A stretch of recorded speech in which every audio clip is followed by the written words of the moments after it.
किसी संविधान में किसी पेज में नहीं लिखा हुआ है बुलडोजर नीति के बारे में। किसी भी तरीके से जो शोषित समाज है, जो पिछड़ा वर्ग है, एससी एसटी वर्ग है, जो माइनॉरिटी समाज है, उसको किस प्रकार से मनोबल तोड़ा जाए, बस ये नीति योगी आदित्यनाथ के माइंड में चल रही है। और ये नीति बिल्कुल विनाशकारी नीति है। सरकार बिल्कुल हिटलर शाही अत्याचारी व्यवहार धारण कर चुकी है।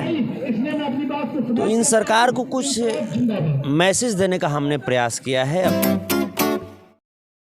2 अक्टूबर देवरिया में एक परिवार के 5 और एक दूसरे परिवार के 1 लोग, कुल मिलाकर 6 लोगों की हत्या होती है। उसके बाद से फिर राजनीतिक गलियारे में और पूरे देश और प्रदेश में इसकी चर्चा होती है। ये आग की तरह फैल जाता है।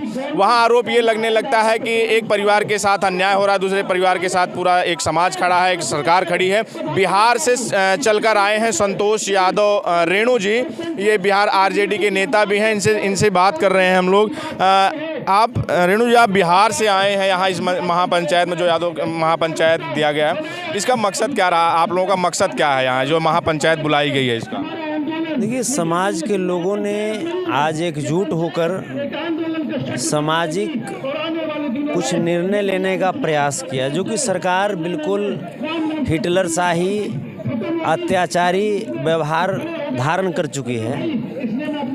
तो इन सरकार को कुछ मैसेज देने का हमने प्रयास किया है अपने समाज के माध्यम। यहाँ कुछ फैसले लिए गए, क्या फैसले लिए गए हैं? आगे से कुछ जानकारी है ऐसा मिलके क्या लिया गया पंचायत में, फैसला क्या लिया गया? विशेष करके जो अभी प्रेमचंद यादव जी की जो बेरहमी से जो हत्या किया गया, देवरिया में जो खूनी नरसंहार हुआ, इसको मद्देनज़र रखते हुए तो सरकार की जो रवैया जो पक्षपाती है, और सरकार पहले तो मंदिर मस्जिद धर्म हिंदू मुस्लिम के आधार पर राजनीति कर रही थी, अब वहाँ से और विकराल रूप धारण करके ये जातिगत लड़ाई लड़वा रही है।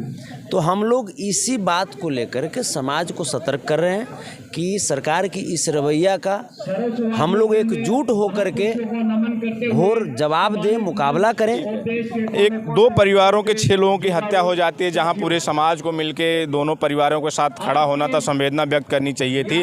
वहां ये यादव और ब्राह्मण एंगल कहां से आ गए? एक तरफ ब्राह्मण महासभा, स्वर्ण आर्मी, तमाम संगठन वो ब्राह्मण परिवार के साथ खड़े हैं, दूसरी तरफ यादवों के तमाम संगठन हम देख रहे हैं यहाँ जो आए हुए हैं, ये यादव परिवार के। एक तरफ कह रहे हैं कि वो आरोपी हैं, दूसरी तरफ वाले कह रहे हैं नहीं वो आरोपी हैं। यहाँ जातीय एंगल कहाँ से आ गया इसमें? तो देखिए, भाजपा की नीति रही है जाति और धर्म के आधार पे ही समाज को वो टटोलती है, उसका आकलन करती है, और इसी सोच के आधार पे इस घटना को जातीय रंग दे दिया गया।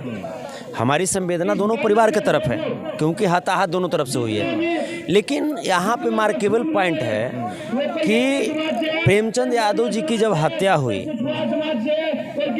तो उस वक्त उत्तर प्रदेश की शासन प्रशासन क्या कर रही थी? क्या और 5-6 हत्या का इंतजार कर रही थी? क्योंकि प्रेमचंद यादव कोई आम इंसान नहीं थे, प्रधानी का चुनाव जीत चुके थे, जिला पंचायत के सदस्य थे, अध्यक्ष थे, और ऐसे समाज सेवी का वहाँ के हर वर्ग के लोग, हर जाति के लोगों से हमने भी बात किया। वहाँ जब देवरिया गया तो वहाँ बात करने के बाद पता चला कि वो बिल्कुल सुमधुर व्यवहार के व्यक्ति थे, और जो इतना दिन तक अगर समाज सेवा कर रहे हों, जनप्रतिनिधि रहे हों, तो जाहिर सी बात है कि कुछ न कुछ उनमें अच्छी क्वालिटी तो होगी, तभी समाज के लोग चुन रहे होंगे। उस व्यक्ति की हत्या के बाद भी सरकार इतनी लापरवाह वहाँ पे रही कि 6 लोगों की और प्रतिशोध में सरकार के कथनानुसार हत्या हो गया। सरकार क्या इस घटना की सुप्रीम कोर्ट के रिटायर्ड जज से जांच करवा सकती है? नहीं करवा सकती है, नहीं करवा सकती है, क्योंकि ये भाजपा की सरकार को पता है, योगी आदित्यनाथ को पता है कि यदि इस घटना की जांच सुप्रीम कोर्ट के रिटायर्ड जजों के द्वारा करवाई गई तो भाजपा के ही नेता फंसेंगे इसमें। इसलिए अगर है हिम्मत तो करवा दे। उनकी तरफ से जो महासभाएं हो रही हैं, उनके लोग जो इकट्ठा हो रहे हैं, उनका कहना यह है कि जो प्रेमचंद यादव था वो भूमाफिया था, दबंग छवि का था, उसके साथ गुंडों की फौज चलती थी। और जो दूसरा परिवार है सत्यप्रकाश दुबे का परिवार, जब खेती करने के लिए जाता था तो बंदूक की नोक पे उसे खेती नहीं करने दिया जाता था। इस तरह का जो आरोप लग रहा है कि वो माफिया टाइप का था। तो आप लोग ये एक माफिया को बचाने के लिए, उसका घर बचाने के लिए गिरने से, तो आप ये महापंचायत आयोजन के उसे एक जातीय एंगल दे दिया जा रहा है। आप ये बताइए, प्रेमचंद यादव के खिलाफ माफिया गिरी का कितना केस है? अगर भू माफिया होगा और योगी आदित्यनाथ की सरकार कहती है कि बड़ा कड़क सरकार है, तो भू माफिया के खिलाफ केस तो होना चाहिए।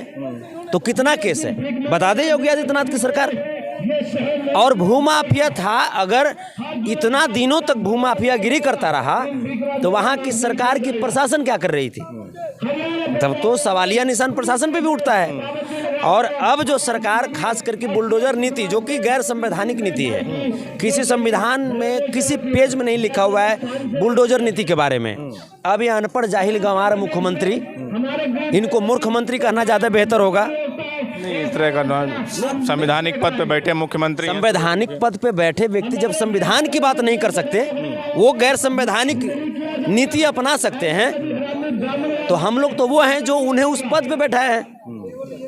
हम लोग तो वो हैं जो उन्हें उस पद पे बैठाए हैं। तो वो व्यक्ति जब गैर संवैधानिक नीति लाते हुए बुलडोजर नीति के तहत पक्षपाती व्यवहार करके प्रेमचंद यादव के घर गिराने की बात करते हैं और ये कहते हैं कि अवैध जमीन में वो घर बना हुआ था, राजस्व विभाग क्या कर रही थी? घर आज तो नहीं बना है।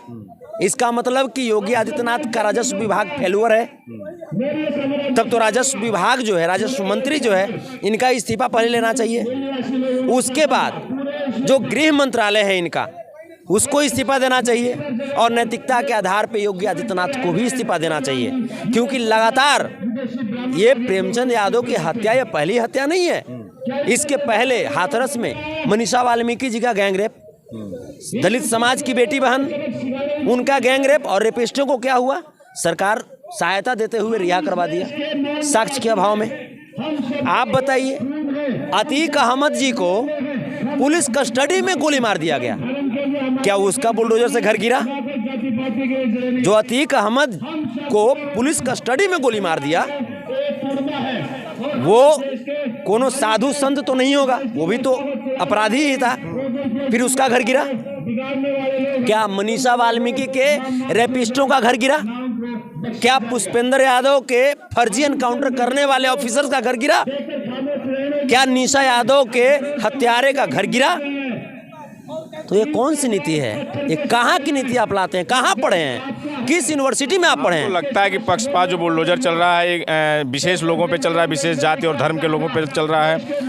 बुलडोजर निष्पक्ष हो के जो माफिया कहा जा रहा है, कि कथित रूप से कहा जाता है कि माफियाओं पे चल रहा है, तो आपको लगता है कि सिर्फ जाति विशेष के माफियाओं पे चल रहा है? नहीं, माफिया पे तो चल ही नहीं रहा। माफिया पे चलता था पहला बुलडोजर तो योगी आदित्यनाथ के घर पे चल जाना चाहिए। योगी आदित्यनाथ से बड़ा माफिया उत्तर प्रदेश में कौन है? सबसे पहला ये आपके यहाँ पे योगी आदित्यनाथ के जो स्वजातीय हैं, बहुत सारे लोग हैं जिनका घर अब तक बुलडोजर से ध्वस्त हो जाना चाहिए था।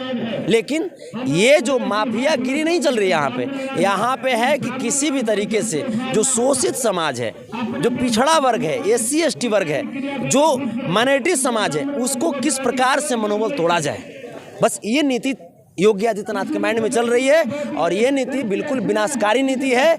ये नीति कभी भी समाज के लिए और देश के लिए नुकसानदेही होती है, लाभप्रद नहीं होती है। इनका कहना है कि ये जो वहाँ बुलडोजर कार्रवाई और जो कार्रवाई हो रही है उसके खिलाफ ये जो लोग लामबंद हुए हैं, तो आरोप ये है कि वहाँ निष्पक्ष नहीं हो रहा है, एक पक्षीय कार्रवाई हो रही है। ये लोग हैं जो महापंचायत में सम्मिलित होने के लिए आए थे, अपनी बात रख रहे हैं। इनका कहना है कि वो क्रिया वो कर रहे हैं और उसकी प्रतिक्रिया में हम लोग यहाँ इकट्ठा हुए हैं। और तो पूरे मामले पर आपकी क्या प्रतिक्रिया है, आपकी क्या राय है, कमेंट करके हमें ज़रूर बताएँ। और वीडियो अच्छा लगे तो लाइक करें, शेयर करें, सब्सक्राइब करें। धन्यवाद।